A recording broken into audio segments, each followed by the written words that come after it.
From the world of politics to the world of business, this is Balance of Power.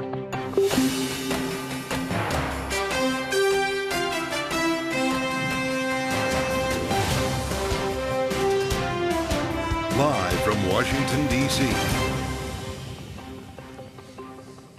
From Bloomberg's Washington, D.C. studios to our TV and radio audiences worldwide, welcome to Balance of Power. Alongside Joe Matthew, I'm Kayleigh Lyons. President Biden still fighting to quell fears about his re-election bid, campaigning in Michigan and meeting virtually with key congressional groups today as more Democratic lawmakers now call for him to drop out of the race. We'll speak with one of them, Congressman Brad Schneider of Illinois, this hour. And we'll have more on what the latest poll suggests with Professor Jenn Jackson of Syracuse University. This just days ahead of the Republican National Convention in Milwaukee, with Donald Trump yet to announce his vice presidential pick.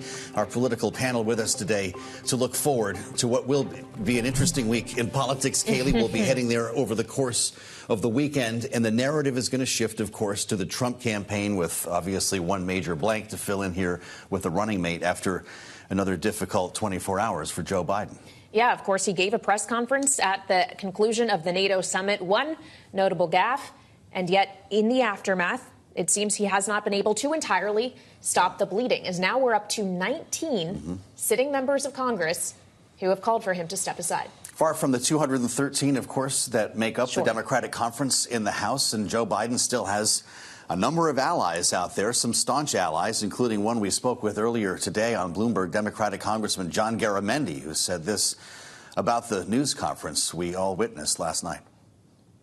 If you were looking for problems in the press conference, hey, you found two flubs.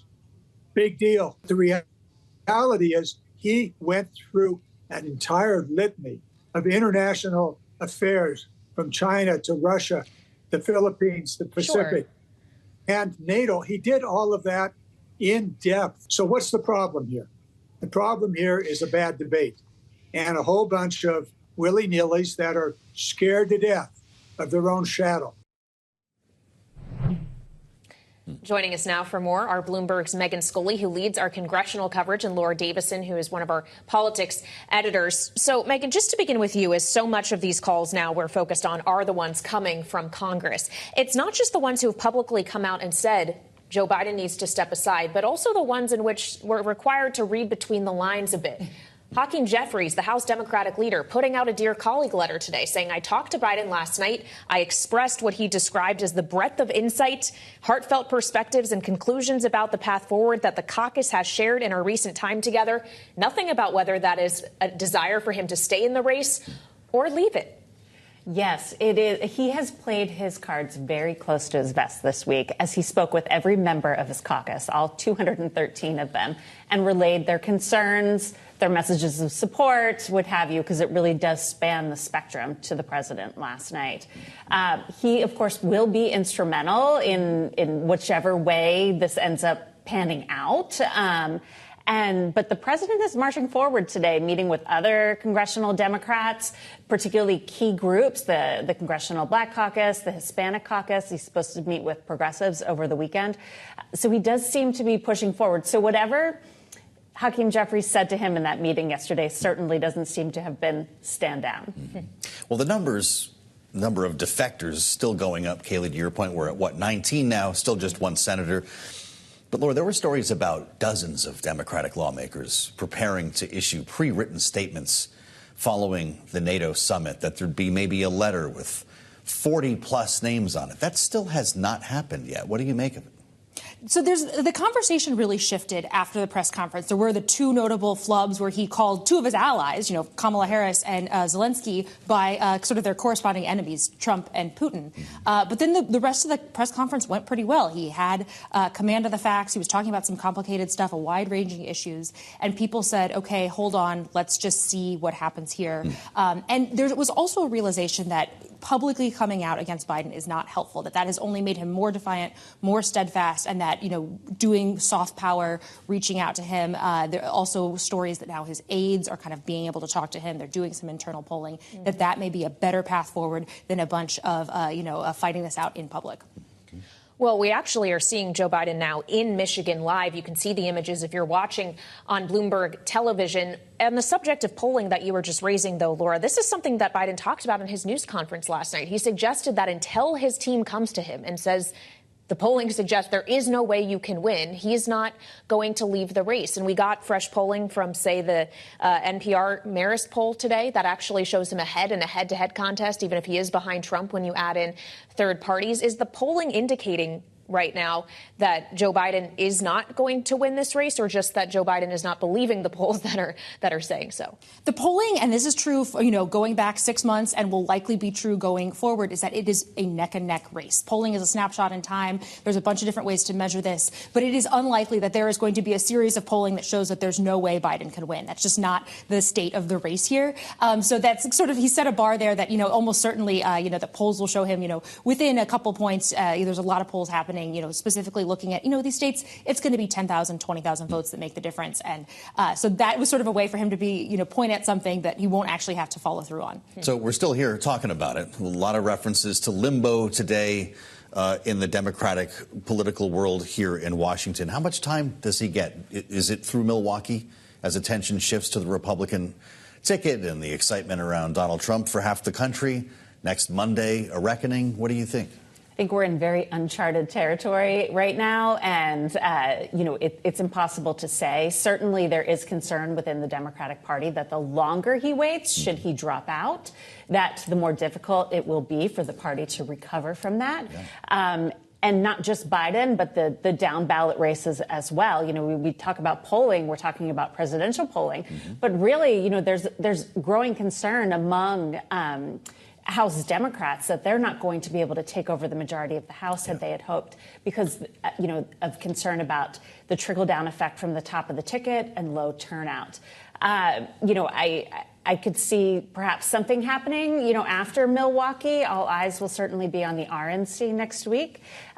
But, we're totally unscripted right now. Well, as we look ahead to Milwaukee next week, we still have a few questions, including who's joining Donald Trump on the top of the ticket. That's something he was speaking about in a radio interview earlier today on the Clay Travis and Buck Sexton show. It's like a highly sophisticated version of The Apprentice. Yeah. Okay, if you think about it. And they're great people. They're really good. I got to know them very well. I'd say 4 people, 4 or 5 people. But I got to know them very well. 4 or 5 people. We had thought maybe the short list, Laura, had been narrowed down to 2 or 3 people. But he literally described it as a sophisticated version of The Apprentice. So this is the reality TV-ification of the Republican convention. It really is. You can tell Trump is having so much fun in this. Just, how he's been talking about this publicly, how frequently he's been talking about it. He loves to stir up the suspense, the intrigue. And what he said in that same interview is that, one, he doesn't know who his VP is going to be, and he also doesn't know when he's going to announce it, and he hasn't told his staff. This is incredibly wild. The convention planners must be pulling their hair out, trying to plan, when to slot these speeches, who should be, what family should have access. All this stuff has still not been decided, and we're, just a couple days out from the start of the convention. And to think he said at Pat Stakes, it was weeks ago in Philadelphia, that he'd already chosen a running mate. It was stuck in his head. People believed him. Okay, so a sophisticated version of The Apprentice? Highly sophisticated. Yes. How about just The Apprentice? That's what this is, isn't it? I mean, I was suggesting maybe even a boardroom set on the stage at the convention. Is that when we're going to find out? Are we going to be in Milwaukee, or do they start beating the drum with some leaks this weekend? It's very possible that this decision isn't made until Monday, and the convention is ongoing, which presumably at that point there would be some sort of big maiden stage presentation. Trump himself has said, look, that he wants to announce at the convention because it would draw ratings, draw suspense, but we'll see. Mm-hmm. And of course, Megyn, when we consider the list, we know there are a number of senators on it. Senator J.D. Vance of Ohio, Marco Rubio of Florida. Does taking them out of the Senate to be vice president factor into the calculation at all? Not so much in in this sense, and certainly not for Donald Trump. You know, he's going to pick who he wants to pick without a lot of these calculations happening. Does he care? You know, the governors of those two states are Republicans, so they would be in Republican hands should the Senate. Should they have to appoint somebody else? So it doesn't change the calculus there now. Good thing to keep in mind when we get a name. Bloomberg's Megan Scully and Laura Davison. Just before the start of the Republican National Convention, thank you both for being here. Coming up, Congressman Brad Schneider of Illinois joins. One of the now nearly 24 congressional voices we've been talking about, calling on Joe Biden to end his campaign. Will be with us next on Balance of Power on Bloomberg TV and radio.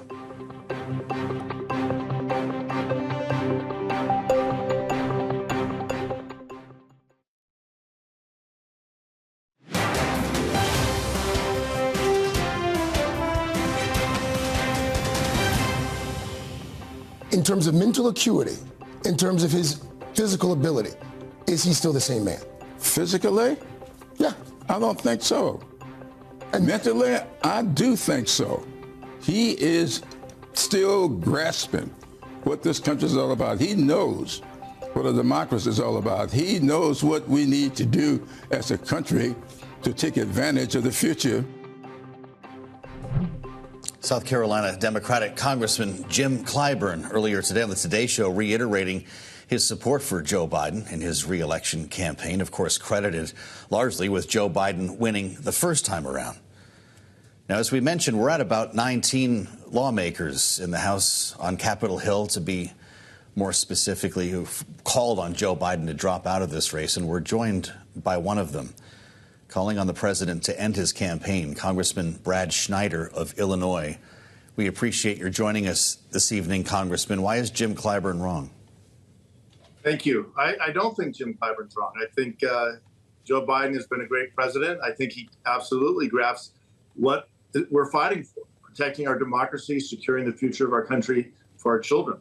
I believe we are at a historic moment, an opportune moment, that Joe Biden, who has had a fabulous career, in his 4 years as president, has passed landmark legislation, has the opportunity to pass the torch to the next generation, to, as George Washington did in the first presidential term, say it's time to let those who are ready to lead to a new era take the mantle and move us forward. I think by doing so, President Biden has the opportunity to unite not just the Democratic Party, but I think he would unite the entire country. And it wouldn't be a slog to November 5th, but we would have a sprint to November 5th and a mandate to lead the country for the future. Well, Congressman, you are one of 19 sitting lawmakers who have expressed this view or a similar one publicly, calling for Biden to drop out. How many have also expressed that view to you in private, even if they're not saying it out loud? Yeah, I've had a lot of conversations. It's not just with my colleagues. Last week during the holidays, I had the chance. We love parades in Illinois. I marched in 8 parades, walked past probably more than 50,000 people, and had hundreds, if not thousands of people stop me and express their love and admiration for President Biden, but also express the desire that he pass the torch. Coming back to Washington, there was a similar message, not everyone, but many saying that our best chance to win in November, to defeat Donald Trump, who is trying to overthrow an election, undermine our democracy, threaten our Constitution, that the best chance to do that is to unite the party with the next generation leading the charge. What's the reaction been from Biden supporters in your conference, Congressman, and what have you heard from the Biden campaign and from the White House since you issued your statement? I haven't heard anything from the Biden campaign. What I'll tell you is the people I represent, the folks at home, I've heard overwhelming. Before I made my announcement, the calls, letters, emails coming in the office were 30-1 calling for President Biden to pass the torch. Did you give the campaign a heads up?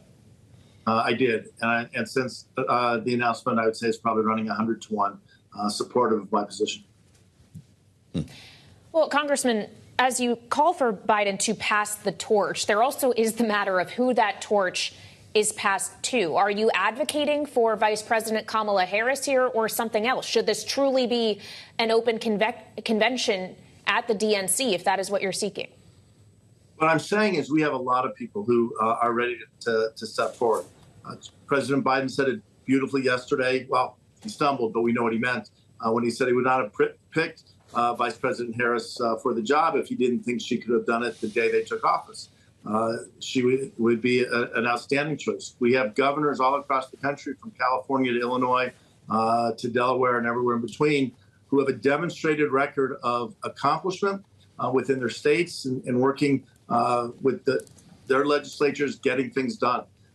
Our bench is both deep and wide, and that's part of what gives me confidence that if President Biden would pass the torch, we have a chance to bring the party together and do something historic on epic proportions.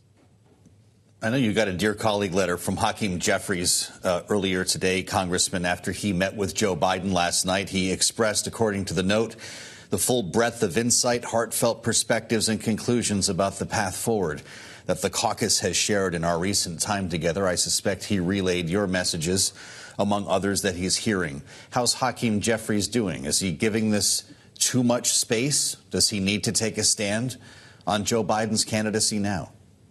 Great question. I think Leader Jeffries is doing a remarkable job. Even before we got to this summer, he had big shoes to fill.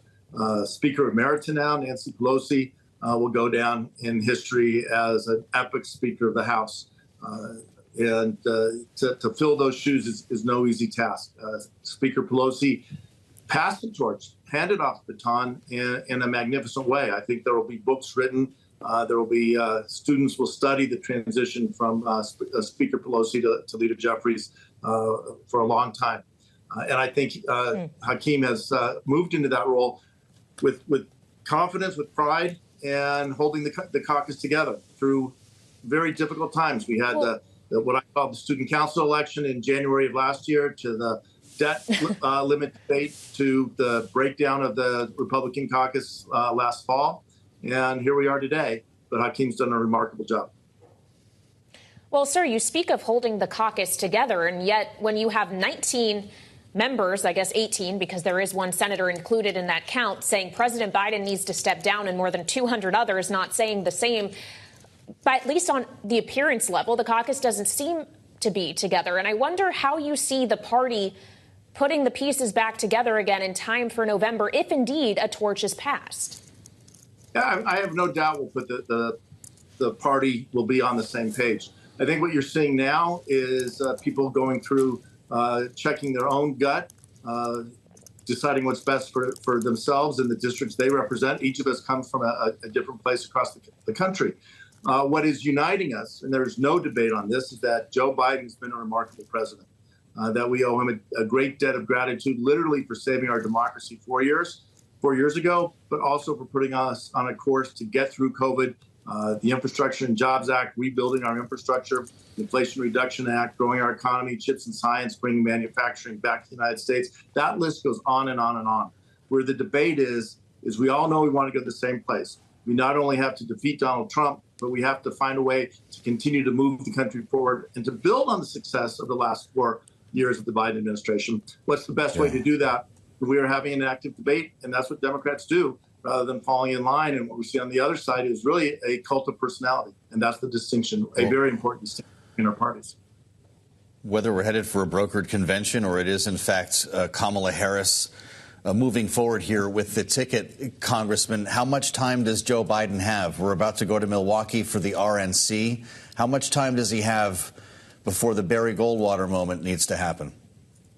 Part of the reason I wanted to put my statement out, I pretty much come to my conclusion last weekend.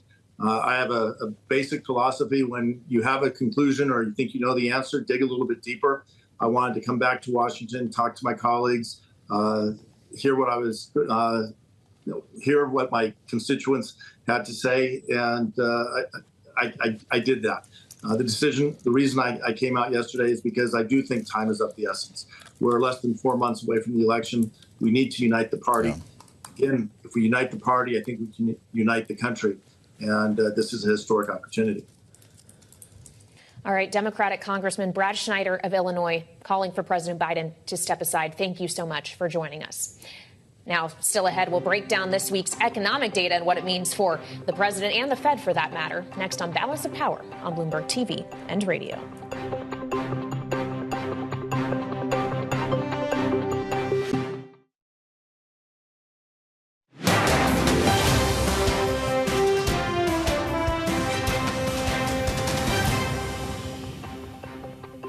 Welcome back to Balance of Power on Bloomberg TV and radio. While focus has been on President Biden's age issue, his economy issue may be improving, as the latest cool inflation data has some traders starting to bet on a 50 basis point rate cut for the Fed in September. Joining us now with more is Bloomberg's Enda Curran. So, Enda, obviously we had that cool CPI yesterday. PPI may be a slightly different story today, but is all of it pointing us toward a before the election rate cut?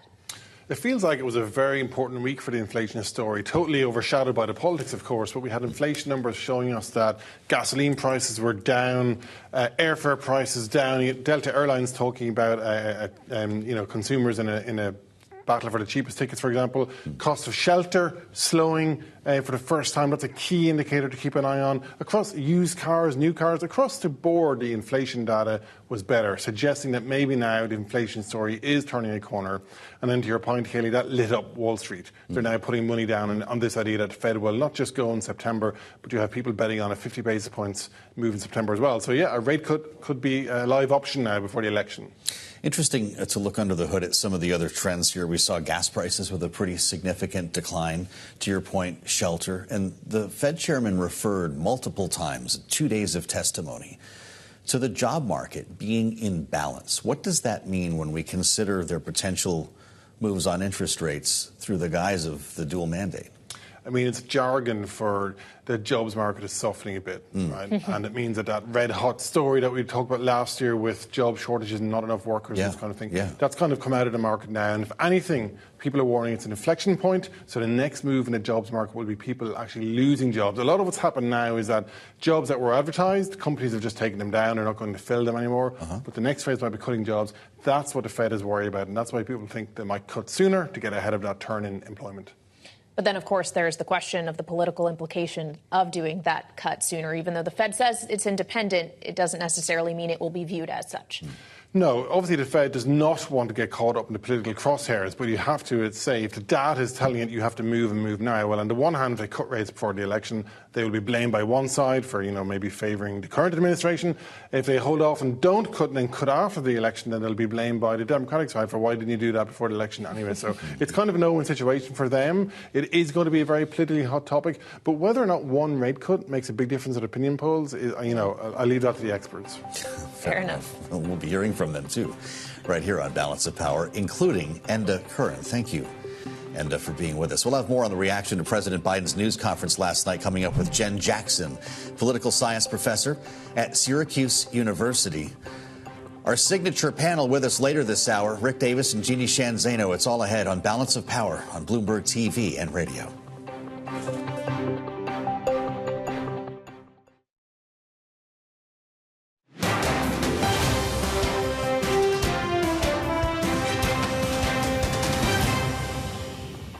I think the president's lost control of events here, and it's not really a question of whether, it's sort of when and how, and I think it's going to be pretty soon. It's just starting to tumble out of control, and I don't think there's any stopping it. I think it's just a matter of days or hours or something. That was Charlie Cook, founder and contributor to the Cook Political Report, speaking with us yesterday before President Biden's press conference. An hour-long question and answer session with reporters that was meant to allay concerns about his age and acuity, but wasn't without a gaffe, or two, if you count his presidential mix-up from earlier at the NATO Summit.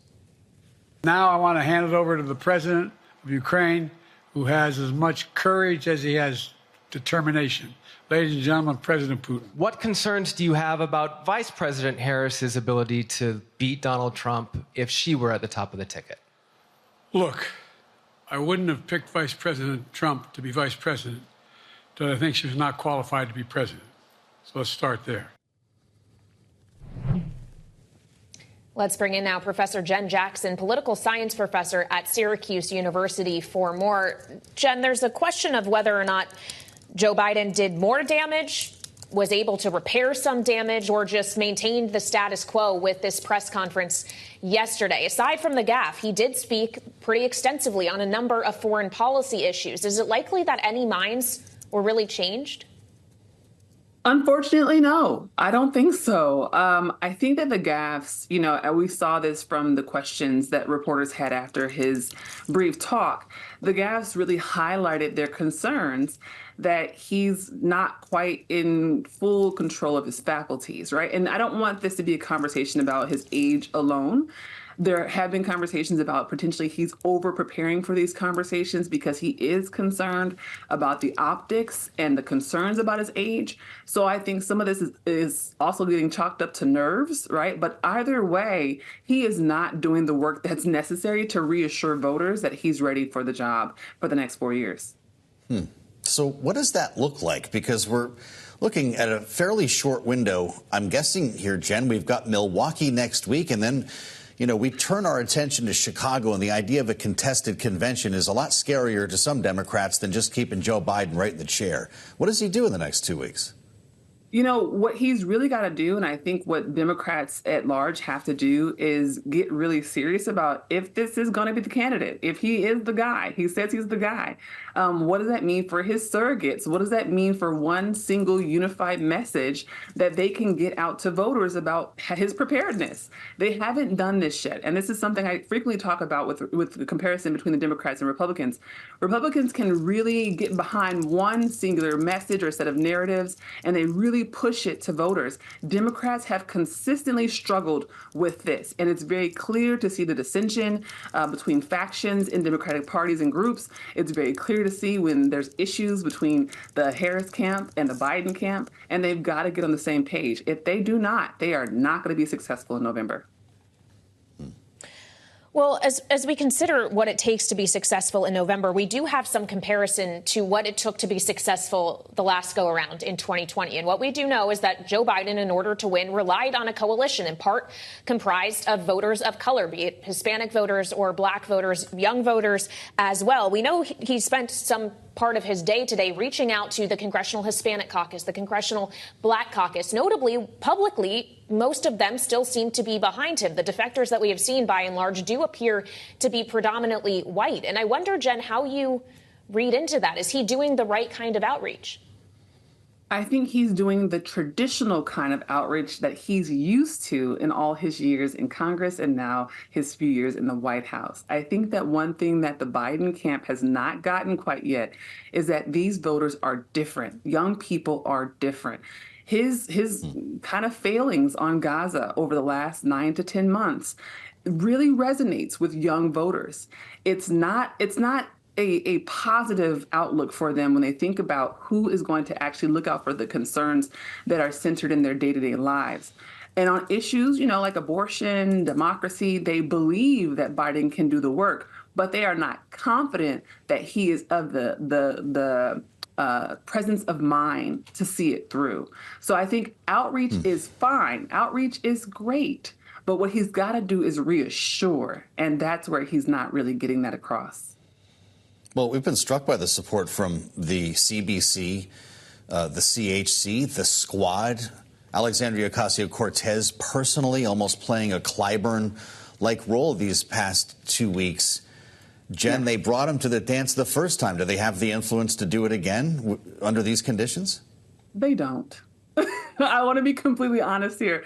And I say that because, I'm a person who my work is primarily with young Black Americans, young brown immigrants, disabled, queer and trans Americans. And the sentiment on the ground is that feels like a conversation between elites. It feels like a conversation between these kind of heads of state, these folks who are untouchables in the Capitol, not people who are actually living the consequences of their decisions. Until they're able to make the messages from the Enda Ocasio-Cortezes and from the rest of the Squad, the rest of the folks that they've been really focusing on, all those Hollywood celebs, right? Unless they make that tangible and material for real people, they're not going to see people coming out to vote. That's the thing. They've got to mobilize, and the mobilization hasn't happened yet. Could Vice President Kamala Harris succeed in mobilizing, considering she is attached to this administration?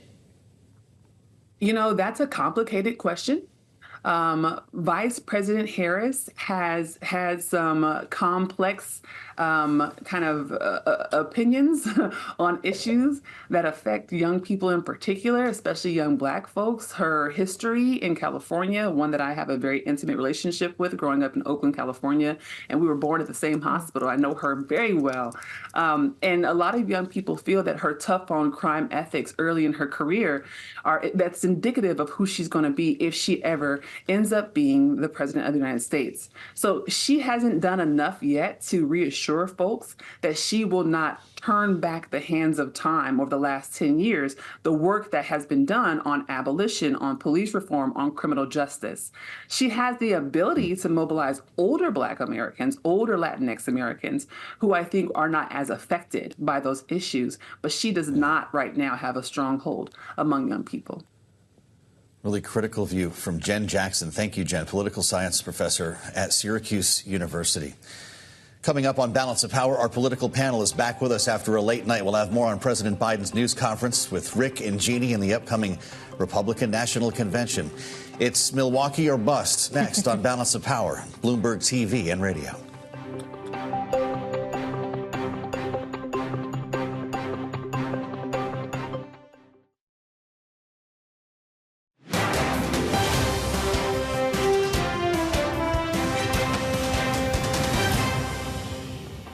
We all know we want to go to the same place. We not only have to defeat Donald Trump, but we have to find a way to continue to move the country forward and to build on the success of the last 4 years of the Biden administration. What's the best way to do that?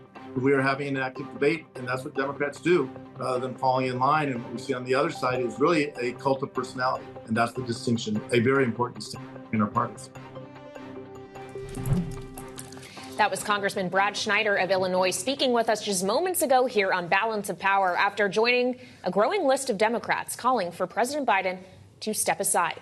Joining us now are our closers, Rick Davis, Stonecourt Capital Partner, and Jeanne Zaino, Political Science Professor at Iona University and Senior Democracy Fellow at the Center for the Study of the Presidency and Congress. Jeanne, you're the Democrat. So when you hear a Democrat say that they're just having an active debate, that's what Democrats do. Okay. It's July in a presidential election year. How much time realistically is for this active debate to come to a conclusion? Well, the clock is certainly ticking. You know, he makes a really important point that this is a political party. If your voters and your supporters and your members want choice, they should be given that. But there is a clock. And if Democrats are going to make a move away from Joe Biden, and that would depend on if he decides to get out of this race, then they are going to have to figure out a path to doing that. And that's what a lot of the discussion is about now.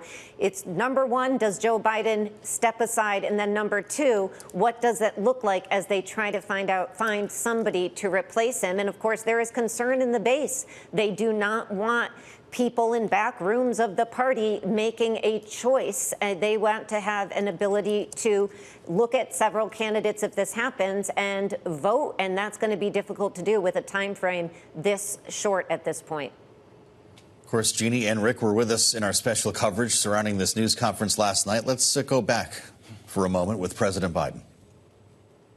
I'm not having any of my European allies come up to me and say, Joe, don't run. What I hear them say is, you've got to win. You can't let this guy come forward.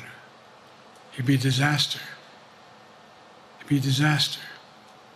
I mean, I think he said in one of his rallies, don't hold me to this, recently, where NATO, I just learned about NATO or something to that effect. Foreign policy has never been his strong point. Rick, you've known Joe Biden for a lot of years. You're around him in the Senate for a long time. What do you see there when you watch him? You know, kind of disconnected. First of all, I mean, he has a long streak of successful political endeavors, right? Yeah. I mean, he's a good Paul.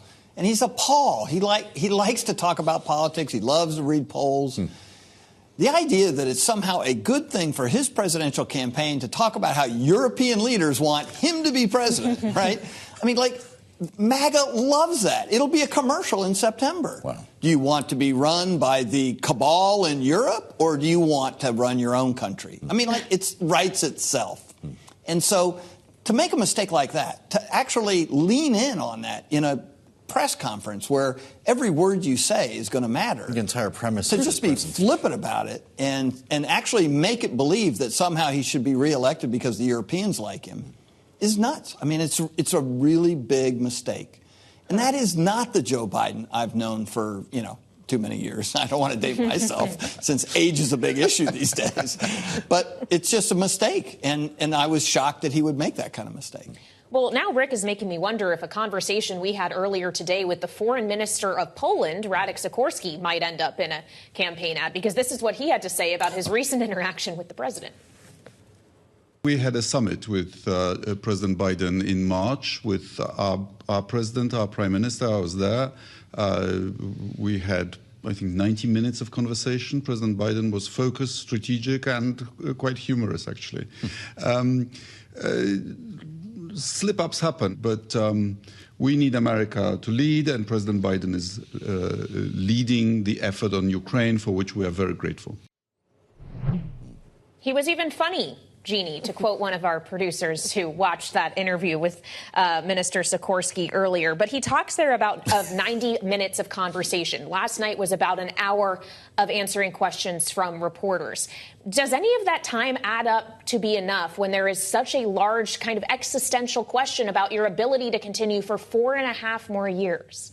It's very tough to put the genie back in the bottle here. It's once people get a sense and they watch and they see things with their own eyes, it's very difficult for them to change and forget about that. And so this was going to be an uphill battle after that debate from the start. But I think one of the things we're seeing here is that the public had really seen Joe Biden, and this may explain why his favorabilities have been so low. They do think he is too old to do the job. What happened in the debate just reinforced that, and every effort that he's made since, whether it's Stephanopoulos or the press conference, has not been able to move that needle back. And as we look at the projections going forward, his path to the presidency to get 270 in the Electoral College has narrowed to a very, very scary point for Democrats. And that's going to have to be the deciding factor. And Joe Biden's going to have to think long and hard as to whether he wants to continue in this if the path is now as narrow as most people objectively looking at these numbers think it is. Well, my goodness, Rick, if it's determined that Joe Biden is unfit to do the job and needs to exit the race, how does he finish the term? Yeah, look, I think we've seen already one member of Congress from his party say not only do they think he shouldn't be the candidate, but he shouldn't actually continue to be president. Look, I mean, these are issues that once you get started down this path, there's no end to it, right? Yeah.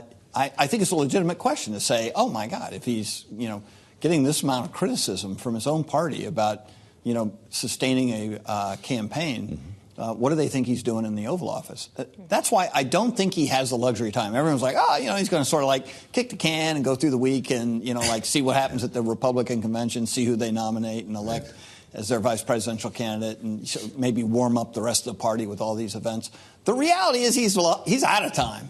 And until he stems the flow of all this negativity, it's all bad for his campaign if he chooses to go forward with it, and it's really bad for the next candidate who has to dig out of this mess. And it exposes his own presidency, what's left of it, until January. So time is not his friend, and I don't think they have a sense of urgency in the White House and at the campaign to deal with this in that quick a period. Rick and Jeanne, stay with us as we add a little wine to the conversation. On this Friday edition next, to sit down with author Fred Ryan for a peek behind the curtain on how presidents have leveraged wine at the White House. Good timing. It's next on Balance of Power on Bloomberg TV and radio.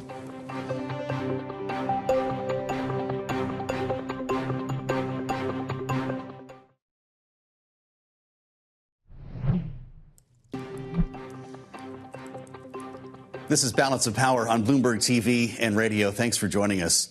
I'm Joe Matthew in Washington. As the NATO Summit concludes this week, we're reminded that not all diplomacy happens inside official meetings or in view of the press. It's in the embassies, as we explored last time in our Washington and Wine series. And today we turn to the White House, where wine has been leveraged for diplomacy and entertainment by every president who has lived there. Something I discussed with Fred Ryan, who wrote the book Wine in the White House, recently updated with the Biden administration. We sat down at the historic Decatur House, home of the White House Historical Association, over a bottle of Schramsberg, known as the wine of presidents, preferred by a wine aficionado named Richard Nixon. I mentioned there were certain presidents who stood out in their knowledge of wine, and Nixon was definitely one of them. And when he planned the whole trip to China, that historic opening, he gave a lot of thought about the wine that would be served. And he picked Schramsberg, a 1969 vintage. He had it put on Air Force One, flown over to China, and when they did what they called the Toast to Peace, it was Schramsberg. Yeah, amazing. And now every president since Nixon has served this wine at the White House. This is pretty special stuff. It's actually method champenois, as they say, yes. Right? It's made like champagne in the bottle, but it's from California. California, yes. Pretty amazing. So President Nixon up there with Thomas Jefferson. Then there's Ronald Reagan, who you know a little bit about. You worked for him. Yes, he was quite knowledgeable about wine, and he had his own interest. And then, of course, when he became governor of California, that was the time that the California wine scene was really arriving. And he made a point as governor of doing a lot to advance it. And then when he was president, he spent a lot of time also selecting the wines and leaned very much into California wines. President Nixon, of course, as we mentioned, brought Schramsberg to China. He's also known for being a great wine lover, or was himself, to the point where, as you've explored in your reporting, he frequently would have his own special bottle of wine, and something that became known as pulling a Nixon. That's right. Joe, there was this rumor, this story that Nixon would pick a very nice wine for all of his guests, and then there would be a separate steward standing over in the corner with a different bottle that had a towel around the label so nobody could see it, and that would be an even better wine that Nixon had served. And I heard this rumor, and people denied it, and some confirmed it, and finally, Woodward and Bernstein, in their book, The Final Days, confirmed that Nixon would do that, and the term that evolved when you serve a better wine to yourself than your guests is called pulling a Nixon. And I think some of us have confessed that maybe at our daughter's weddings and other events we may have done that. You never do anything like that, Fred. How about the non-drinkers? 3 of the last 4 presidents don't drink alcohol. Wine is still served at the White House. It's served. It's such a part of diplomacy, ceremonial events. So even if the president is a non-drinker, or if the guest is a non-drinker, they'll still have the formality of a toast. They'll still serve the wine for the state dinner, but there'll be either alcohol-free wine or fruit juice or sparkling water or something else in the president's glass. And the team there, the social secretary and often the first lady, will take on the additional responsibility of selecting the wines for the state dinner. How about that? It's not a real toast if there's water in the glass? Well, technically, according to Joe Biden, has said that you're supposed to toast with your left hand if there's water in the glass, and your right hand if there's alcohol in the glass. So that true? He puts a little ginger ale in the glass? Is that President Biden's routine? I think a little sparkling water or ginger ale, anything that gives a little substance to it. Interesting. Interesting as well to think that most modern presidents have served wine from their home state. Is there Delaware wine we're about to break out? There is. This tradition, as you say, has emerged where a president will pick a certain occasion and serve wine, because all 50 states make wine, and some make it better than others. President Ford served Michigan wine at the White House for the first time and the only time that it was served. And President Bush served Texas wine, and now, of course, President Biden has the chance to serve Delaware wine, but it has the fewest wineries of any state, so his options are pretty limited. I don't suspect that'll be when the French president comes by the White House. That's when we typically showcase our very, very best wines. Well, I'm pretty lucky to be here with you drinking the wine of presidents.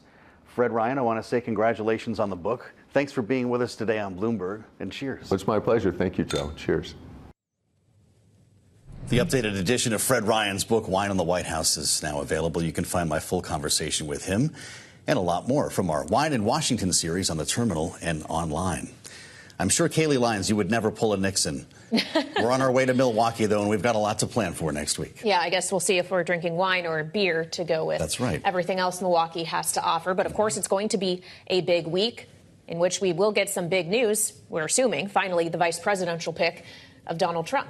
Yeah, keep your eyes on the terminal and online throughout the weekend, because this could drop at any time. And you'll be able to find us in Milwaukee with Rick and Jeanne starting Monday, 12 to 2, and then again 5 to 6 p.m. Eastern Time here on Bloomberg TV and radio. We'll have 3 hours of coverage a day, plus the full smash on Thursday night, Kaylee, when the nominee becomes official. Indeed. We'll be taking that speech live on Thursday. We'll be joining you on both Bloomberg TV and radio from 8 to 11 p.m. Eastern. It's going to be a big week, so enjoy the weekend, everyone. Thank you for joining us on Balance of Power. For Joe Matthew, I'm Kaylee Lyons in Washington, and we'll see you Monday from Milwaukee. This is Bloomberg.